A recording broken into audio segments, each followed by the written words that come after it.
నాకు ఊహ తెలిసినప్పటి నుంచి, నేను విద్యార్థి నాయకుడు ఉన్నప్పటి నుంచి అప్పుడు కూడా కాంగ్రెస్ ప్రభుత్వం ఉన్నది.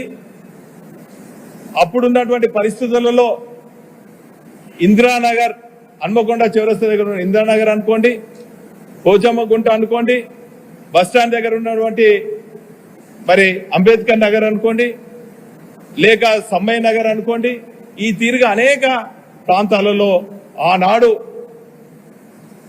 ఉభయ కమ్యూనిస్టులు అయినటువంటి సిపిఐ సిపిఎం ఆధ్వర్యంలో పేదలు గుడిసెలు వేసుకునే విధంగా వాళ్ళు పోరాటం చేశారు. వాళ్ళు ఎన్ని పోరాటాలు చేసినా కూడా పట్టాలు ఇవ్వలేకపోయినరు. ఆనాటి కాంగ్రెస్ మొండి ప్రభుత్వాన్ని మెడలోంచి పట్టాలు ఇవ్వలేని పరిస్థితుల్లో వాళ్ళు ఉండే. కానీ 94లో మా సోదరుడు స్వర్గీయ దాస్యం ప్రణయ్ భాస్కర్ గారు ఈ ప్రాంతం నుంచి, హన్మకొండ నియోజకవర్గం నుంచి గెలిచిన తర్వాత ఈ నగరంలో అనేక మందికి ఇప్పుడు నేను చెప్పబడినటువంటి ఇందిరానగర్, సుధానగర్, సమ్మయ్య నగర్, అంబేద్కర్ నగర్లో తదితర ప్రాంతాలలో స్వయంగా వచ్చి పట్టాలు ఇచ్చినటువంటి చరిత్ర మా కుటుంబాన్ని అనుకునే సందర్భంగా తెలియజేస్తున్నాం. ఆ తదుపరి ఉమ్మడి కమ్యూనిస్ట్ పార్టీలన్నీ కూడా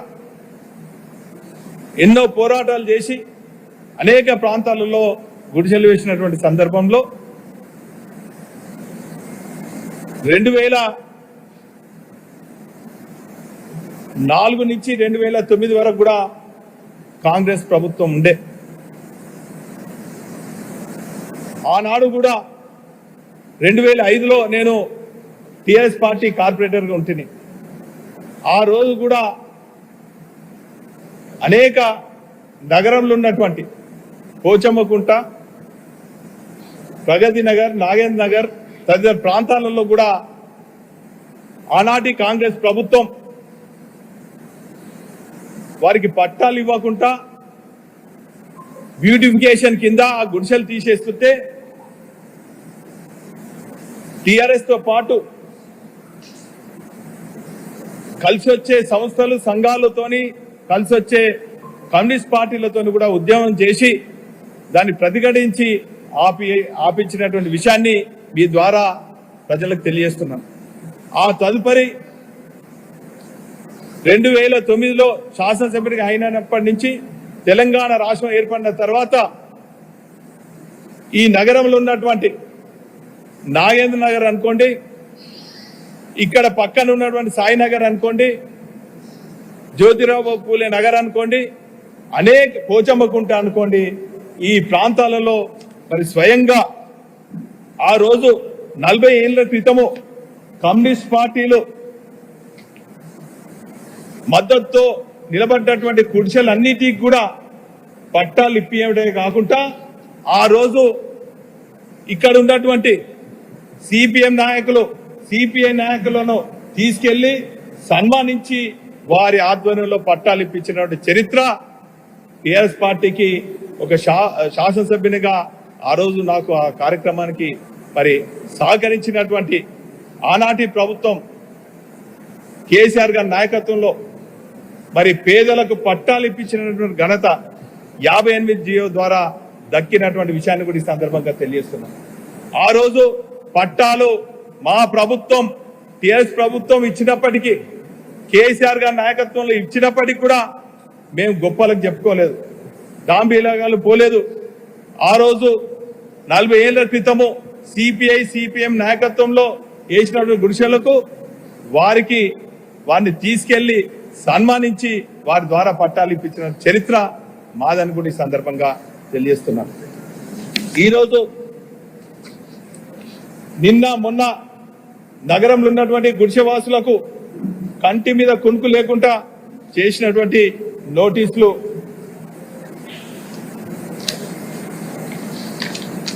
ఈ కార్పొరేషన్ పంపించడం జరిగింది.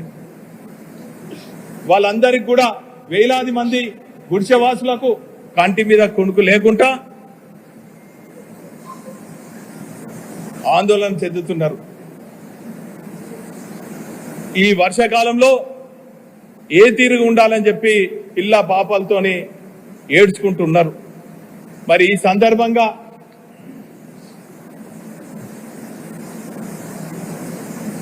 స్థానిక శాసనసభ్యులు సోదరులు రాజేందర్ రెడ్డి గారిని డిమాండ్ చేస్తున్నాం. నాయనా, మీరు ఎన్నికల సమయంలో ఈ గుడిసెలో అందరికీ తిరిగి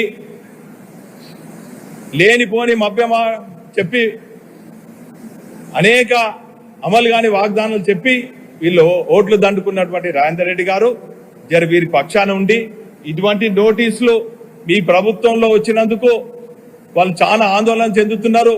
వీళ్ళందరూ కూడా పేదవాళ్ళు కాబట్టి మీరు చొరవ తీసుకొని మేయర్ కూడా పార్టీ మారినటువంటి మేయర్ కూడా ఉన్నారు, మీ వంచన చేయనటువంటి మేయర్ గారు ఉన్నారు, ప్రభుత్వం మీది, మీకు ముఖ్యమంత్రి గారు కూడా చాలా సన్నిహితులు కాబట్టి ఆందోళన చెందుతున్నటువంటి గుడిసెవాసులకు అండగా ఉండవలసిందిగా నేను స్థానిక ఒక పౌరునిగా పేదల పక్షాన ఏ పదవి ఉన్నా లేకున్నా పోరాడే వ్యక్తిగా గులాబీ సైనికునిగా టిఆర్ఎస్ పార్టీ మాజీ శాసనసభ్యునిగా రాజేందర్ రెడ్డి గారిని విజ్ఞప్తి చేస్తున్నా. మరి ఈ సందర్భంగా వాళ్ళు ఆందోళన చెంది మీ దగ్గరికి వస్తే వారికి ధైర్యం చెప్పేది పోయి, వారికి అండగా ఉండేది పోయి, ఇది నోటీస్ ఎవరో ఇచ్చిండ్రు, ఇది అట్లయితుంది ఇట్లయితుంది అంటే, ఈ నోటీస్ ఇచ్చింది సరే, అనేక మార్గాలు ఉంటాయి. నోటీస్ ఇవ్వచ్చు, ఈ సంస్థ ద్వారానో ఇంకేదో కోర్టు ద్వారానో ఏదో రావచ్చు. కానీ గతంలో కూడా ఈ ప్రగతి నగర్ నోటీసులు వస్తే కోర్టును ఆశ్రయించి మేమే వారికి అండగా ఉన్నటువంటి విషయాన్ని ఈ సందర్భంగా గుర్తు చేస్తున్నాం. నేను ఈ సందర్భంగా ఒకవేళ ఈ నోటీసులు వాపసు తీసుకోక వాళ్ళని ఇంకా ఇబ్బంది పెడితే ఖచ్చితంగా మా పార్టీ పేదల పక్షాన పోరాటం జరుగుతుంది, గుడిసెవాసులకు అండగా ఉంటాం. మా పోరాటంలో కలిసి వచ్చే పార్టీలు, అది సిపిఐ అనుకోండి, సిపిఎం అనుకోండి, లెఫ్ట్ నుంచి రైట్ కు ఉన్నటువంటి పేదల కోసం పోరాడే ప్రతి పార్టీ సహాయ సహకారాలు తీసుకుంటాం. అదేవిధంగా ఈ గుడిసెవాసులందరూ కూడా 100% పేద బడుగు బలహీన వర్గాలు, ఎస్సీ ఎస్టీ బీసీ మైనార్టీలు వర్గాలు నివసించే ఈ గుడిసెవాస ప్రాంతాలలో గత 3 రోజుల నుంచి అంతా కూడా సర్వే చేసినాం. అత్యధిక శాతం కాదు, 100% ఎస్సీ ఎస్టీ బీసీ మైనార్టీలు ఉన్నటువంటి గుడిసెవాసులకు అండగా ఒక గులాబీ సైనికునిగా ప్రహార కాస్తూ వారికి అండగా ఉండి మరి వారి రక్షణకు కల్పించే విధంగా మా పార్టీ కూడా ఉంటుందని కూడా ఈ సందర్భంగా తెలియజేస్తున్నాం. ఈ పోరాటంలో కలిసి వచ్చే పార్టీల సహకారం తీసుకుంటాం, కలిసి వచ్చే సంఘాల సహకారం తీసుకుంటాం, కలిసి వస్తే సంస్థల సహకారం కూడా తీసుకుంటాం. ఎందుకంటే ఈరోజు అనేక సంఘాలు కూడా, ప్రత్యేకించి చెప్పాలంటే ఎంఆర్పిఎస్ అనుకోండి, మాదిగ దండారు అనుకోండి, లంబాడి హక్కుల పోరాట సమితి అనుకోండి, మైనార్టీల అభ్యున్నతి కోసం పాటుపడే అనేక సంఘాలు ఉన్నాయి, సంస్థలు ఉన్నాయి. ఖచ్చితంగా కలిసి వచ్చే సంఘాలు, సంస్థలు, పార్టీలతోని పోరాటం కొనసాగిస్తాం. కానీ మాకు ప్రతి విషయాన్ని కూడా మీలాగా రాజకీయం చేసే అలవాటు లేదు. మీకు ఇంకా సమయం ఇస్తున్నాం. ఇప్పటికే 4 రోజులు అయింది, ఇంకొక వారం తీసుకుంటారా, 10 రోజులు తీసుకుంటారా? ప్రభుత్వం మీ చేతులు ఉన్నది, కార్పొరేషన్ మీ చేతులు ఉన్నది.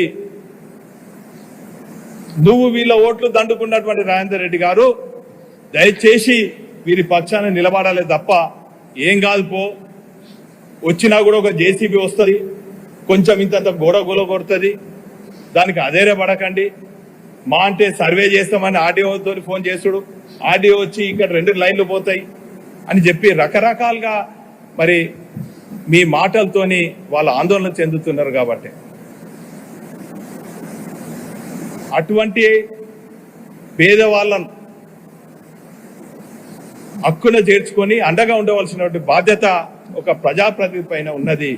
గతంలో నేను ఇటువంటి వారికి అనేక మందికి పట్టాలు ఇప్పించి వారికి అండగా ఉండి, ఏ అధికారి కూడా, నేను 15 ఏళ్ళు శాసనసభ్యునిగా ఉన్నా, నా కాలంలో ఏ గుడిసెవాసు దగ్గరికి కూడా ఏ ఒక్క అధికారి పోకుండా కూడా చేసినటువంటి ఘనత మా పార్టీది నాదని కూడా ఈ సందర్భంగా తెలియజేస్తున్నా. నోటీసులు వస్తాయి, ఇచ్చే ముందే నోటీసు పోకుండా అధికారులకు చెప్పవలసినటువంటి బాధ్యత ఒక ప్రజాప్రతినిధిని కూడా ఈ సందర్భంగా తెలియజేస్తున్నా. నేను రాజకీయం చేయదలుచుకోలేదు, నేను వెంటనే పోయి ధర్నాలు చేయదలుచుకోలేదు. ప్రజాస్వామ్యంగా మాత్రము పేదల పక్షాన పోరాటం చేయక తప్పదని కూడా ఈ సందర్భంగా తెలియజేస్తారు. మీరు చేసినటువంటి అక్రమాలు రాబోయే రోజుల్లో ప్రజలే తెలుస్తారని కూడా ఈ సందర్భంగా తెలియజేస్తున్నారు. మీలాగా మేము వెకిలి మాటలు వెకిలి చేష్టలు మాట్లాడడం దలుచుకోలేదు. మీకన్నా ఎక్కువ మాట్లాడగలుగుతాం, మీకన్నా ఎక్కువ ఇంకా అన్నిటి కూడా చేయగలుగుతాం. కానీ ప్రజాస్వామ్యంలో శాంతియుతంగా గాంధీ మార్గంలో తెలంగాణ సాధించినటువంటి ఒక తెలంగాణ బిడ్డగా ప్రజాస్వామ్యాన్ని కాపాడే ఒక వ్యక్తిగా, ప్రజాస్వామ్యం పైన విలువలు ఉండేటువంటి ఒక వ్యక్తిగా, గతంలో ప్రజాప్రతినిధిగా ఉన్నటువంటి వ్యక్తిగా నీలాగా వెకిలి మాటలు వెకిలి చేష్టలు మాట్లాడదలుచుకోలే అని కూడా ఈ సందర్భంగా రాజేందర్ రెడ్డి గారికి విజ్ఞప్తి చేస్తున్నాను. దయచేసి పేదల పక్షాన ఉండు, పేదల మద్దతు తీసుకో, పేదల మెప్పు పొందు. అప్పుడే నువ్వు కలకాలం ఉంటాం. లేకుంటే మాత్రం పేదల ఆగ్రహానికి గురికాక తప్పదని కూడా ఈ సందర్భంగా హెచ్చరిస్తాను. అదేవిధంగా గతంలో మా ప్రభుత్వం 58 జీవో తీసుకొచ్చింది. దాని ద్వారా మరి పట్టాలు ఇప్పించగలిగినాం. మీరు అదే జీవో ఇంప్లిమెంట్ చేసి పేదలకు పట్టాలు ఇప్పించే ప్రయత్నం చేయండి. కాబట్టి ఈ సందర్భంగా ఏ ఒక్క గుడిసె వాసులు కూడా అదేరే పడొద్దు. మీకు ఈ గులాబీ జెండా అండగా ఉంటది, కలిసి వచ్చే జెండాలు కూడా మీకు అండగా ఉంటాయని కూడా ఈ సందర్భంగా తెలియజేసుకుంటూ ప్రత్యేకించి